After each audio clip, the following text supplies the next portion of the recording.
There we go, Rhodes. Well, okay, so here we are for the first of our sessions. Leadership is like a box of chocolates. I'm going to be chatting today about social capital and the leadership challenge. Hi, everyone. My name is Chris. I'm with Student Organizations and Leadership based out of the Tempe campus at ASU. And hello, I'm Rhodes. Same thing, student organizations leadership based off the downtown campus. All right. So we were going to start off by doing just kind of an introduction, talking about what it is we're talking about. We've got social capital is kind of the first concept we were talking through. Officially, social capital theory states that social relationships and networks can provide invaluable resources to the participants involved and leads to development. I kind of, in looking at that and thinking through it, felt like social capital is taking that term networking, like when you talk about career building, to the next level. It's focusing, like networking is those initial connections, building that web that you have. And then you add in the relationship building, strengthening those connections, getting to know the people, taking it a step further, turning those connections almost into friendships, as it were, right? Thoughts? Yeah, absolutely. I mean, I think a lot of what networking is just making that initial, as you said, that initial interaction. And a lot of times it can feel very surface level, where social capital is, as you would say, elevating it to the next level above that is to then develop actual relationships with each person you're networking with, or at least with the ones that you really want to pursue as part of your circle, and like you're hoping to grow your circle in that sort of way. And I think that's the important part, is the growing your circle. Because that's the part that often people almost, when you hear this terminology, think it's like a one-off, like I do it now and then I move on.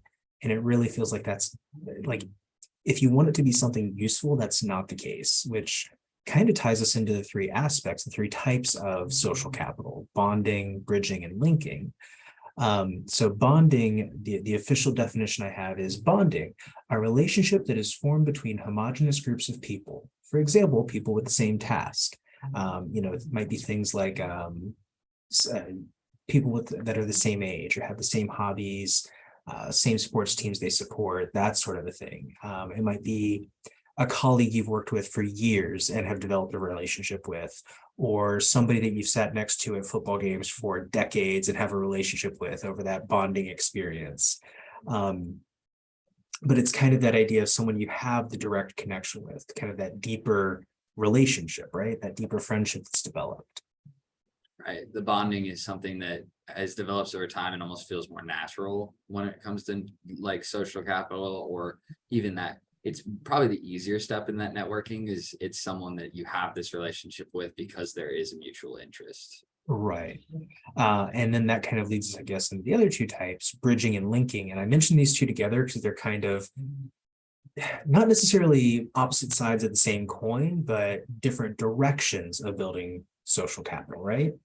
So bridging officially is a relationship that is formed between heterogeneous groups. Mainstream interests might be different, but there can be some commonalities. It differs from bonding capital in the sense that the relationships aren't necessarily quite as deep. And the other key aspect of bridging is that it's a horizontal connection, as they say. Specifically, a lot of groups will say that it's within the same socioeconomic class. So, for example, bridging capital would be rich celebrities that hang out with other rich celebrities, and by doing so get to know more rich celebrities. Kind of that sort of a thing, right? Growing the rich celebrity triangles. That's the train we all want to be on, right? But yeah, I think even you could even put it as someone that like you work with, or someone that is if you're a part of Greek life, someone that's also a part of Greek life, but they might not be in your specific sorority or fraternity. They might be in another one. You're on that same, like you're in the same basic like thing that is kind of connecting you, but you don't have that direct deep relationship. Right, exactly. And then kind of like I said, the flip of it is this linking capital, and linking is more the vertical connection. So we've gone through the horizontal with bridging. Linking is the bond or relationship between citizens and government officials, or bonds between people at different levels of a power hierarchy. Again, the socioeconomic thing is one difference there. An example that I found was talking about, the famous football player that maybe gets connected to an underprivileged kid and builds a mentoring relationship there. Thinking within the university, maybe this is where the director of a center makes a connection with somebody, or the president of USG finds that first year student that they just connect with and start building those relationships, right? Yeah, even the president, I would even go the president of a club starts to develop a relationship with the director or a dean, like something that definitely there's that, not, I wouldn't want to say hierarchy, but different level at the moment of your career and your paths, but you're still making that relationship happen. Absolutely. And so kind of all of this brings us back to that idea of social capital, that developing your network, developing these relationships in particular. And kind of brings us to the big question of the day is how can that be used as a leader? How does that apply as a leader? So we're going to chat through the leadership challenge in particular, the 5 key concepts of leadership. Do you want to dive into those or do you want me to? Sure. So the 5, I'm just to go off of it for everyone that doesn't know, the 5 key concepts of the leadership challenge are model the way, inspire a shared vision, challenge the process, enable others to act, and encourage the heart. And through each of those, we're going to kind of dive into why or how the bridging or bonding, bridging, linking all ties into those and where they specifically fit. So I think the first one we could start with the first one I would like to start with is inspire a shared vision. And I think this is a good one for bonding to tie into, because if you do have a relationship with someone, it can be a lot easier to come to a shared goal of, okay, where are we going? Like, what is something we can help each other work on since we do have that deeper relationship and push each other to move forward. A big thing with inspiring a shared vision is to be looking at, like, how do I create a vision for the future? Like coming up with something that is a goal for the future, or at least maybe not a like physical goal, but something that you can see, like, this is the path you want to take. I agree. And I think the other piece where bonding plays in is that shared part of inspiring a shared vision. It's a collaborative process. Maybe you're the driving force behind initiating the vision, but it's this conversation with others that helps you flesh it out, maybe see the pieces where the vision is lacking, or making it a realistic vision that you can pursue. Kind of that bonding social capital, those deeper relationships you have give you that resource. So absolutely, I think bonding is a great one. That said, I think bridging can be a great one here as well. And obviously it fits into some other areas, but bridging that idea of a connection that's maybe a little more separated perhaps, but you see this when you're developing your plan of attack, really, this action that you're taking, where you're like, it'd be great if we had a connection to X resource, or we had a connection to this group. And somebody in the group is like, oh yeah, well, I know so-and-so over there that we can work with, and kind of that chance to make a connection. Although I guess that does kind of lead us maybe into enabling others to act as well, I a think, little bit. yeah, I think so. Enable it, and that enabling others to act, so everyone has an idea, is basically building a relationship that you can each trust each other to help elevate each other. And as Chris was saying, and I think this goes a lot with our student organizations as well, when you're enabling others to act, that can be working when you're partnering, organizations are partnering together. You're not just working to improve your organization. You're not just working to improve their organization. You're working together to help improve both of you. And in turn, improve the community. Yep, exactly. You're trying to give something back to ASU. And even going on that, like one of the big things with enabling others to act is like understanding the resources you each bring to the table and being able to use those resources to help each other. I think that also goes along with the one we were previously talking about in inspiring a shared vision, is that a big thing to look at is like, okay, where do we each want our organizations to grow to? Now, having that shared goal, we can enable each other in the right ways to get to that goal. Yeah, absolutely. And I think that's kind of a beautiful thing, is so enabling others to act is that collaboration. It's that it's not just collaboration, but it's spirited collaboration, like people fully invested. And that's where this linking capital and in turn potentially, this bridging capital and in turn potentially bonding capital come into play.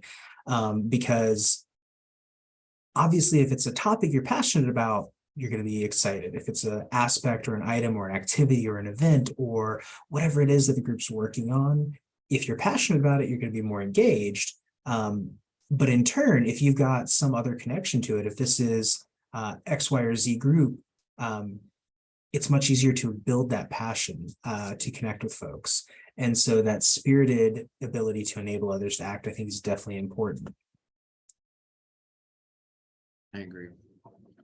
The other one I was thinking that kind of has the bridging is a big, or the big one with, is the encourage the heart. And that's as we were talking about the whole year, when you're building both organizations and looking for each of them to grow, you're also looking to grow the community, which ties back into building the heart, is to encourage a better community built between each other and through your leadership, like what you are doing.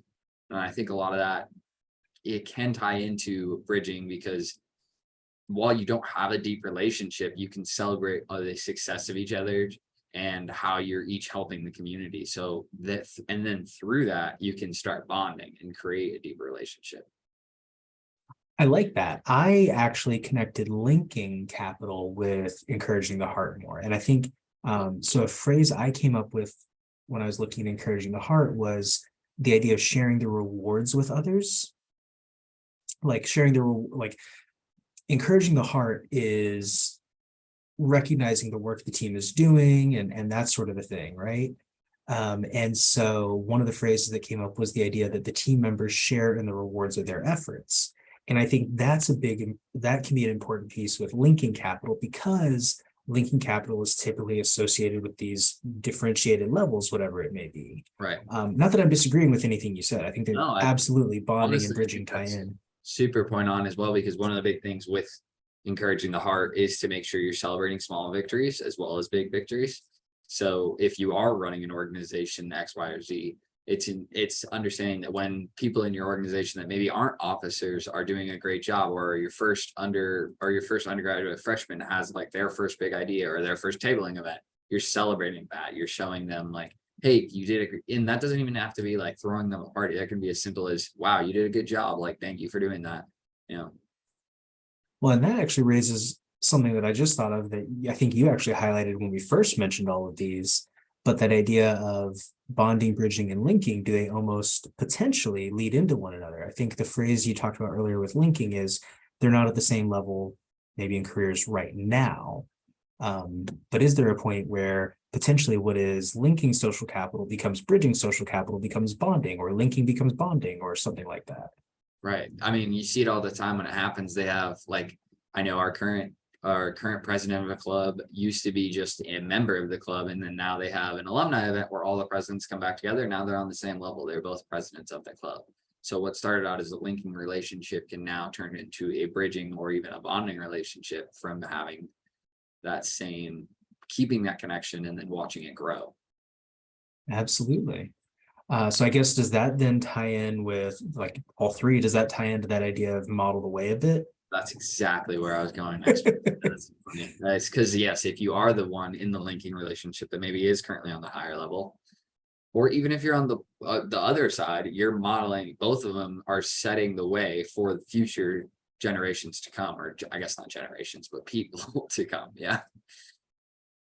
I love it. I love it.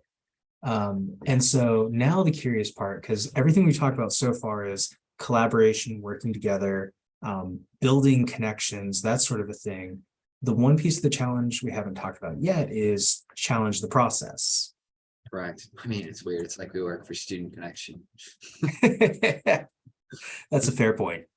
But yes, challenge the process is definitely the one which we have not spoken about yet, but I do think it does play a role. And I don't think it's just because it's the only one we haven't talked about with these communities. I don't think that means it's like, oh, this is purely a solo thing. I think it can be done through a community. And it's pretty much how I took it away, is it's just always like not kind of going against that, oh, we've always done it this way, we're going to keep doing it this way, and being like, hey, maybe we have always done it this way, but is that the right way to be doing it? I got it. I love it. And I don't think you're wrong. I think it's kind of that practical, yeah, it's the practical building of these three things um, in action. And realistically, if you're inspiring a vision, then you're already arguably challenging the process, right? Yeah. So just like the three types of social capital build into each other, the three key aspects of the leadership challenge build into each other, there's a lot of cross communication here. So I guess the follow up then, because we've talked about some basic examples, what does it look like putting this idea of social capital, bonding, bridging, linking? What does it look like putting that into practice, especially since we work with student orgs as student orgs? So the first one I would think, actually, I'm going to stick on to challenging the process, is say you're a student organization or something that your organization is doing, you've done great, but you're very centralized to just your organization. This could be a way, and maybe you're nervous about starting social capital and those different ways to doing, challenge the process is a form of leadership that you can look into right away. Is there like, okay, we know we're good at this. This is safe. We've been good at this, but how can we grow as leaders, as our club and in our community? You're going to do things like challenge the process to just, and that can be as simple as starting the social capital three things. Like that is challenging yourself in a way. Absolutely. I was gonna say that I think it's a great opportunity to talk about that idea of enabling others to act as well. Because one of the phrases I hear all the time is if you've ever heard of the 80-20 rule, 20% of the people do 80% of the work for events and activities and whatever else it may be. And that's where I think utilizing this, enabling others to act and capitalizing on these types of social capital are an opportunity to navigate that process, using some of the linking capital. You brought up the example earlier of a president of an organization connecting with a newer member, using those opportunities, that relationship that's built to realize what that student may be interested in. Maybe their passion isn't necessarily being the person in front of the crowd, but they're great at running things on the back end. Or maybe they are your parliamentarian to help you run meetings, like recognizing those opportunities and finding ways to pull them in. But it comes back to that idea of social capital. You've got to recognize that there's someone there who's worth your time. You've got to put in the effort to get to know them, to find those opportunities to enable them to act, right? Mm-hmm.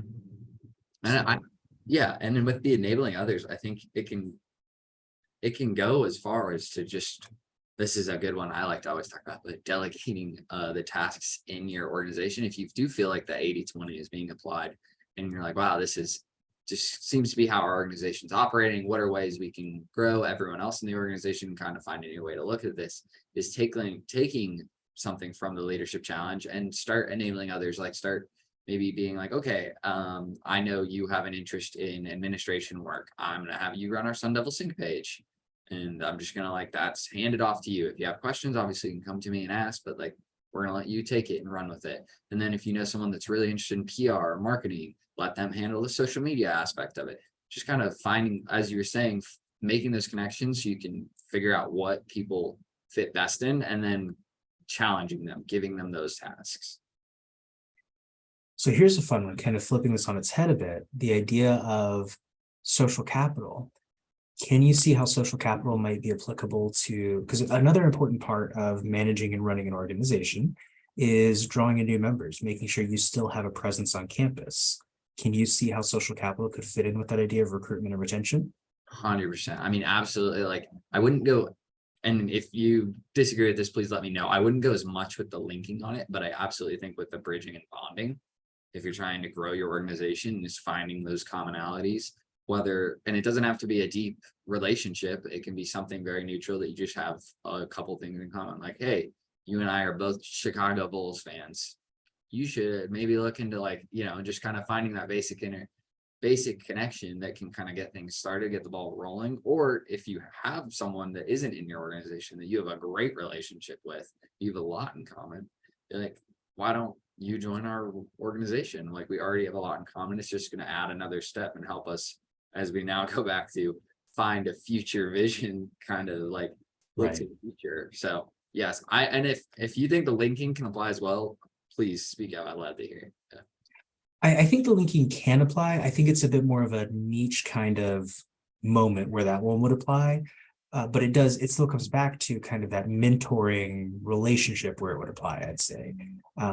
Using kind of a generic example, your undergraduate student government officer that has somebody they've connected with and uses that as an opportunity to draw them in, even if it just starts with getting them to come to those events, or a president of an org has somebody they know who's just getting them to come to these events. Start building those connections. Obviously, there are very different levels within the organization, within the university, but it's a chance to draw somebody in and start them at some point. That becomes more, again, as we talked about, there's some fluidity here between the three types, but that shifts into maybe bridging or bonding. Or honestly, maybe you bring the student in and they come to this event and get connected with somebody else and start working with a whole different organization. Is that okay? That's something you may have to, that leaders may have to think about for themselves, but they're getting involved, they're finding a passion. Maybe it's not with your org, but now you've got a connection to this other org. So when you're looking for that chance to partner in the future, that chance to do something in the future, you've got that bridging capital already set up, right? Absolutely. And I do think this is one that I think our Greek lives do a great job of, is a lot of times it's just introducing people to Greek life. They're not always introduced, like saying you have to join the one I'm a part of. Like there's, especially with how many different ones there are, whether you're joining an academic one, a culture one, one of the Panhellenic, or all the different IFC ones, like they're just kind of walking them in and then showing this. And I think people can do the same thing with clubs and organizations, is that you don't necessarily like have to be a part of the club and organization that I'm in or that we're a part of. You can just, I'm just saying, here are great benefits for being in a club and organization. And then, yeah, if they pick a different one, you instantly have that connection of like, oh, I helped you get there. Obviously, like we made this connection. We should do something together. We can collaborate. Absolutely. Absolutely. And sorry to keep going on that. I think that's one of the big things that I would like to like make sure as our club leaders and those looking to be club leaders in the future are aware of, is like how much collaboration is encouraged from, especially from our team. Like it's definitely something you can do. It's something we love to see. Like the overall goal is to build a better community and experience for ASU students. So as much like heads and people we can have thinking about how we're doing that and what are ways to do that, the better. Well, and on that same note, I know one of the Pitchfork Awards even highlights that, like events that have collaboration between three or more groups. Yeah, best collaboration award, I think, is even what it's called. Exactly. So definitely using that collaboration, which again ties us back into, as we've said a few times, but it ties us back into these ideas of the leadership challenge. It's that inspire a shared vision, enable others to act, and like all five of these key concepts for the leadership challenge tie into all of this so well. 100%, even model the way. I mean, you brought someone into to join a club or organization that maybe didn't join yours, that joined a different one. Now they're going to be encouraging and do the same thing to a new student. Then maybe that student will then join your original organization. Like by setting that leadership like example, you're just helping grow everyone. Absolutely. Well, any closing thoughts on our conversation today, Rhodes? No. Yeah, I really love the title, so you guys should check it out. And leadership's like box chocolates. You never know what you're getting. Just like these conversations. Exactly.